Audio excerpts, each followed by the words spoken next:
Hello friends, आज के इस वीडियो में हम बात करेंगे CSIR IMMT institute of minerals and materials technology की न्यू रिक्रूटमेंट नोटिफिकेशन के फॉर्म फिलअप के बारे में। तो फ्रेंड्स, यहाँ पर जो ये नोटिफिकेशन है वेरियस पोस्ट के लिए इनवाइट की गई है और यहाँ पर फ्रेंड्स आप आवेदन कर सकते हैं ऑनलाइन मोड में और इससे रिलेटेड जानकारी आपको मिल जाएगी jobrasta.com पर। लिंक आपको डिस्क्रिप्शन में भी दिया गया है।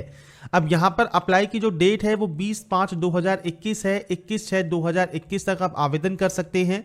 इसके अलावा एज लिमिट यहाँ पर स्टेनोग्राफर के लिए मैक्सिमम 27 साल है, जूनियर सेक्रेटरी असिस्टेंट के लिए 28 साल है। फीस यहाँ पर 100 रुपीज़ है सिर्फ जनरल OBC मेल कैंडिडेट को, जो कि आप ऑनलाइन मोड में फी पे करेंगे। वैकेंसीज आपको यहाँ पर दी गई हैं। 10+2 पास आउट होना आपका यहाँ पर ज़रूरी है। तो फ्रेंड्स, ये जो एडवर्टाइजमेंट है ये आपके 02/2021 है, जिसकी डिटेल्स आपको वीडियो डिस्क्रिप्शन में मिल जाएंगी। अगर आप एप्लीकेबल हैं, एलिजिबल हैं, अप्लाई करना चाहते हैं, अप्लाई कर सकते हैं। ऑल इंडिया ये वैकेंसी है। कैसे आवेदन करना है इसके बारे में हम बात करेंगे इस वीडियो में। वीडियो स्टार्ट करने से पहले अगर अभी तक आपने हमारे चैनल को सब्सक्राइब नहीं किया है, सब्सक्राइब करें, शेयर करें, लाइक करें, जिससे आपको आने वाली सारी अपडेट्स मिल सके। बात करते हैं इसके ऑनलाइन पोर्टल की। तो ये इसका ऑनलाइन पोर्टल है जहां से आप इसमें रजिस्ट्रेशन करेंगे। अगर आप रजिस्टर हैं तो आप यहां से डायरेक्टली लॉगिन कर सकते हैं। रजिस्ट्रेशन करने के लिए एडवर्टाइजमेंट नंबर आपको सेलेक्ट करना होगा, तो ये 02/2021 है। इसके बाद टाइटल आपको सेलेक्ट करना है, आपका पूरा नाम। इसके बाद मेल आईडी आपको यहाँ देनी है और उसके बाद आपको यहाँ पर देना है पासवर्ड। पासवर्ड फ्रेंड्स से कम 6 कैरेक्टर का आपका होना चाहिए और अल्फा न्यूमेरिकल पासवर्ड आप बना सकते हैं। आपका 10 डिजिट का मोबाइल नंबर आपको देना है। इसके बाद कोई भी एक सिक्योरिटी कोड, आप यहाँ पर सिक्योरिटी क्वेश्चन आप यहाँ से सेलेक्ट कर सकते हैं। इसके बाद फ्रेंड्स इस सिक्योरिटी क्वेश्चन का जो आंसर है वो आपको यहाँ पर मेंशन करना है और यहाँ पर आपको जो ये कोड दिया गया है ये कोड आपको एंटर कर देना है और उसके बाद आपको यहाँ से इसमें सबमिट कर देना होगा।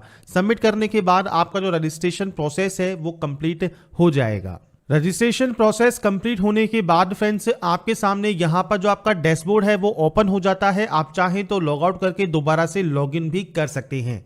अब आपको जो डॉक्यूमेंट्स किस किस साइज में अपलोड करने हैं उसकी जानकारी आपको दी गई है। यहाँ पर आपको जो भी इंस्ट्रक्शंस दिए गए हैं, इंस्ट्रक्शंस को आप पढ़ सकते हैं, रीड कर सकते हैं। इसके बाद यहाँ से आप इसे डिक्लेयर करके सबमिट कर देंगे। सबमिट करने के बाद फ्रेंड्स आपका जो यहाँ पर फॉर्म है जिसमें आपकी आएगी सबसे पहले पर्सनल इंफॉर्मेशन। यहाँ पर है एडवर्टाइजमेंट नंबर, इसके बाद है पोस्ट कोड एंड नेम। तो आप जिस पोस्ट कोड को सेलेक्ट करना चाहते हैं आप उसे सेलेक्ट करेंगे। इसके बाद है are you a citizen of India.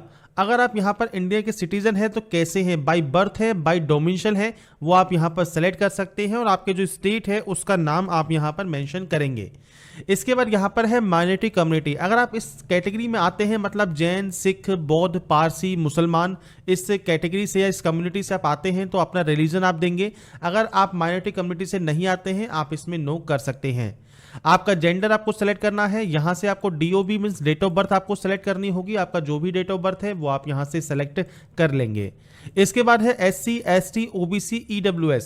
अगर फ्रेंड्स आप इनमें से किसी कैटेगरी में आते हैं तो आप यहाँ पर नो कर सकते हैं, यस कर सकते हैं और यहाँ से अपनी कैटेगरी सेलेक्ट कर सकते हैं। मान लीजिए आप OBC कैंडिडेट है तो आप सेलेक्ट करेंगे, SC, ST, EWS कैंडिडेट है तो आप सेलेक्ट कर लेंगे। अगर इनमें नहीं है, मतलब आप जनरल कैंडिडेट है, तो आप नॉर्मली इसमें नो रहने देंगे।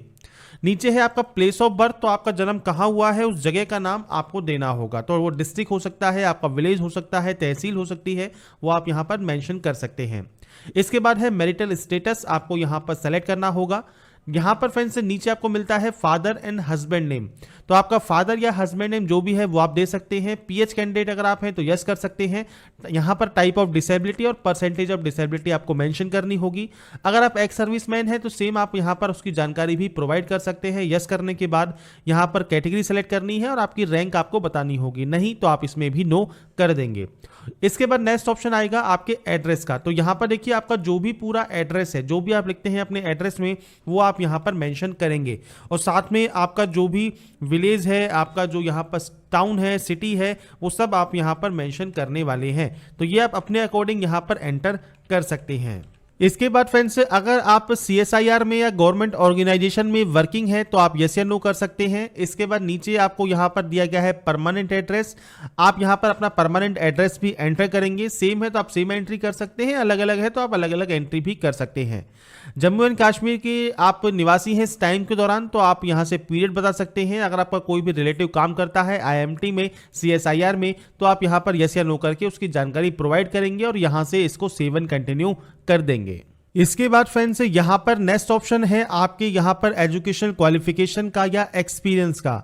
तो यहाँ पर देखिए 10th और उसके बाद आपकी जो भी डिटेल्स हैं, आपके पास जो भी क्वालिफिकेशन है उसके अकॉर्डिंग आपको यहाँ पर एंट्री करनी होगी। अगर आप नोटिफिकेशन को रीड आउट करते हैं तो यहाँ पर आपका 10+2 पास आउट होना जरूरी है और मिनिमम जो भी आपसे क्वालिफिकेशन उस पोस्ट के लिए मांगी गई है वो आपको कम से कम फिल करना जरूरी होगा।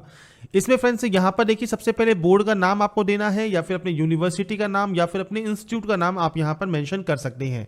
कोशिश कीजिए पूरा नाम लिखने की। अगर पूरा नाम आ जाता है तो अच्छी बात है, अगर पूरा नाम नहीं आता तो आप शॉर्ट में भी एंट्री करेंगे तो कोई दिक्कत नहीं होगी। टोटल मार्क्स सिक्योर्ड मतलब कितने नंबर्स आपने गेन किए और कितने में से किए ये आप यहाँ पर बताएंगे। इसके बाद आपका परसेंटेज आपको यहाँ पर बताना होगा। इसके बाद क्लास ऑफ डिवीजन, आपकी सब्जेक्ट्स कौन कौन सी थी, तो मेजर सब्जेक्ट जो है वो आप लिख सकते हैं। 10th में आप ऑल जनरल सब्जेक्ट्स लिखना चाहें तो वो भी लिख सकते हैं या अपने अपने सब्जेक्ट्स की एंट्री कर सकते हैं। यहाँ पर ईयर ऑफ पासिंग आपको देना है और डेट ऑफ रिजल्ट आपको यहाँ पर सेलेक्ट कर लेना होगा। तो ये आप अपने अकॉर्डिंग फिल करेंगे और डिटेल्स आपको आपकी मार्कशीट पर मिल जाती हैं। ऐसे ही 10+2 में भी आप यहाँ पर एंट्री करेंगे तो आपका अकॉर्डिंग जो भी आपका यहाँ पर बोर्ड है, यूनिवर्सिटी है, आपका इंस्टीट्यूट है, आपके marks system, CGPA, percentage, class division, subject, year of passing, ये सब आप एंटर करेंगे। अगर आपके पास कोई एक्स्ट्रा क्वालिफिकेशन है आप ऐड अनदर कर सकते हैं और यहां पर आपके पास इनमें से कौन सी क्वालिफिकेशन है वो आप यहां से सेलेक्ट कर सकते हैं। इनमें से नहीं है तो आप इसे ब्लैंक भी छोड़ सकते हैं, आपको ऐड करने की भी जरूरत नहीं है। इसके बाद फ्रेंड्स नीचे आपको यहाँ पर जानकारी मिलती है कंप्यूटर टाइपिंग स्पीड की। तो यहाँ पर इंग्लिश में आपको स्पीड मांगी गई है, कम से कम इतनी आपसे होनी चाहिए, इतनी तो कम से कम आपको एंट्री करनी होगी। ज़्यादा है तो आप ज़्यादा भी एंटर कर सकते हैं, तो आपको वर्ड पर मिनट में ये एंटर करना होगा।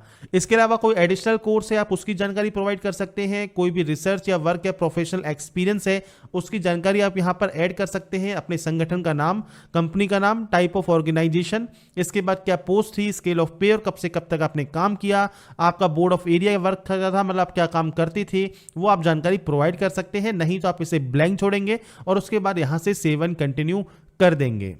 इसके बाद फ्रेंड्स नेक्स्ट ऑप्शन है कि आपने जो इंडिया है उससे आउटसाइड कहीं पर विजिट किया है तो आप यहां पर यस कर सकते हैं और नेम ऑफ द कंट्री और वगैरह आपका पासपोर्ट नंबर, डेट आप यहां पर मेंशन करेंगे। नहीं तो आप इसमें नो रहने देंगे। अब यहां पर है payment details of application fees. अब यहां पर देखिए पेमेंट जो है वो आपको state bank of India collect system, SBI collect system के थ्रू यहां पर पेमेंट करना होगा। इसमें आपका जो ट्रांसफर, जो आपका रेफरेंस नंबर है जो भी आपको एंड में मिलेगा वो आपको देना है, किस डेट पर आपने पेमेंट किया, किस अमाउंट का किया। और इसके बाद यहां पर रिमार्क में आप कुछ भी लिखना चाहें लिख सकते हैं, नहीं तो इसे ब्लैंक छोड़ेंगे। उसके बाद ही आप इसे सेव एंड कंटिन्यू कर सकते हैं।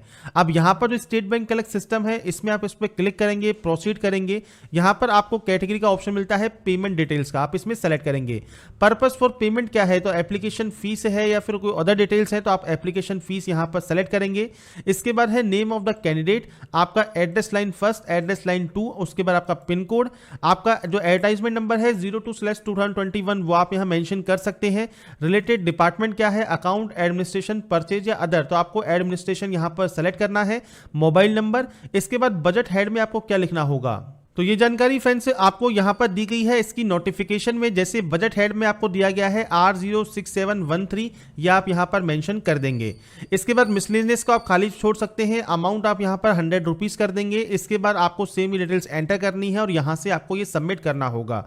तो फ्रेंड्स ये जानकारी आपको देखिए नोटिफिकेशन में मिल जाती है। आपका जो IMT डिपार्टमेंट है, जो आपका पर्पज ऑफ पेमेंट है, एप्लीकेशन फीस है, डिपार्टमेंट आपका एडमिनिस्ट्रेशन है, बजट हेड आपको दिया गया है। रिमार्क्स में आप मेंशन कर सकते हैं पोस्ट कोड को, तो ये आपको यहां पर पोस्ट कोड देना होगा। इसके लिए आपको ऊपर ही जो नोटिफिकेशन है उसमें आपको यहां पर देखिए पोस्ट कोड देखने को मिल जाता है। जैसे हमने अप्लाई किया JSAG के लिए, तो अब JSAG आप लिख देंगे यहां पर जो आपका रिमार्क वाला सिस्टम है। इसमें फ्रेंड्स ये एंट्री करने के बाद, डिटेल्स को एंटर करने के बाद आप यहां से इसमें सबमिट करेंगे और उसके बाद आप किसी भी बैंक के credit card, debit card, net banking से अपने पेमेंट को वेरीफाई या कंफर्म कर सकते हैं।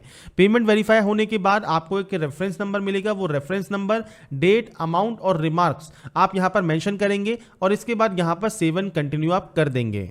इसके बाद फ्रेंड्स नेक्स्ट ऑप्शन है पिक्चर एंड सिग्नेचर का। तो यहाँ पर देखिए फोटो एंड सिग्नेचर आपको अपलोड करने हैं जेपीजी फॉर्मेट में, साइज 50 KB से कम होना चाहिए। तो ब्राउज पर आप क्लिक करेंगे, फाइल को सेलेक्ट करेंगे और यहाँ पर अपलोड करेंगे। इसके बाद फ्रेंड्स आपको यहाँ पर डिक्लेयर करना है। डिक्लेयर करने के बाद नीचे आपका है सेव ड्राफ्ट, तो आप इसे सेव कर सकते हैं और उसके बाद प्रीव्यू एंड सबमिट करेंगे। मतलब यहाँ पर जो भी जानकारी आपने फिल की है इसका प्रीव्यू चेक करेंगे और उसके बाद इसे सबमिट आप कर सकते हैं। इसमें फ्रेंड्स आपको यहाँ पर एडिट का ऑप्शन मिल जाएगा, मतलब अपनी जानकारी को आप एडिट कर सकते हैं अगर कोई भी गलती है। अगर आपको लगता है कोई गलती नहीं है तो आप यहाँ से इसे सबमिट कर देंगे एप्लीकेशन फॉर्म को, आपका फॉर्म यहाँ से फाइनल सबमिट हो जाएगा।